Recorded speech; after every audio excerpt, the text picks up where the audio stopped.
So I've read the prompt, I've taken a novel I've prepared in advance, The Great Gatsby, and I'm ready to answer this question about singular transformation. I think I actually already have my thesis. I think this is going to go pretty well. So I'm going to scroll down here and I'll write a thesis. As I'm writing it, I'm going to let the prompt tell me how to think about this and how to talk about this. What I'm not going to do is just restate the prompt. I'm not going to re-quote Peter Ackroyd to the graders so that they can reread the thing they're rereading in everyone else's essays, right? I'm going to take the prompt, use it as a springboard to talk about Jay's transformation. So I'm just going to reread some parts of this. We know that that longs for singular transformation. There's profound transformations among characters. They can be changed forever. Jay Gatsby is certainly changed forever by the loss of Daisy's love. That it's positively or negatively, we can say negatively, right? It turns into a life of crime. It turns into an obsession by a volition or outside force. It seems like a lot of this was an outside force in the novel, that Jay basically is too poor, too lowly to end up winning Daisy's hand. So that's maybe where it comes from. I don't have to address every single word in the prompt, but again, I'm soaking my thesis statement in the prompt first, so I'm on stronger ground.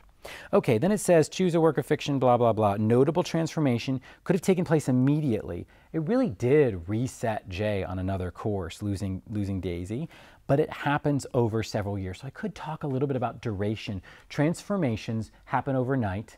In the opening lines of Franz Kafka's Metamorphosis, you know, our main character wakes up as a hideous beetle or bug. That's a singular transformation in a moment, but other characters transform over longer periods of time.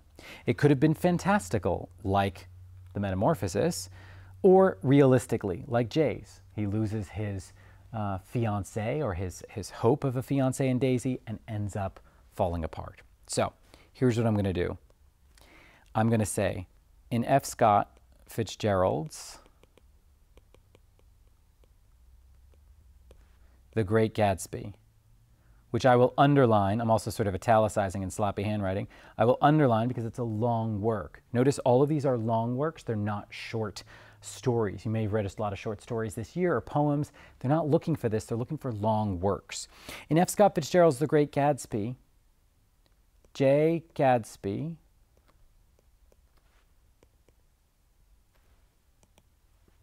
is transformed after Daisy does not marry him, losing Daisy's affection. This is,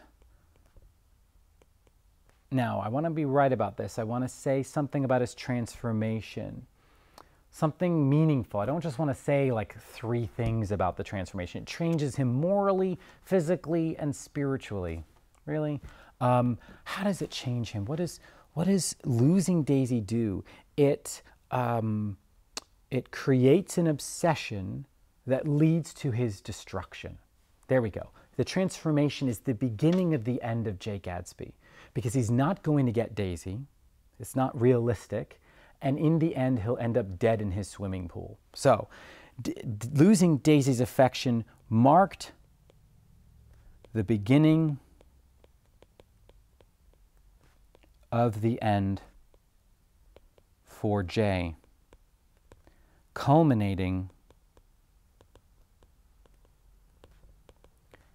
in his murder at the end of the novel.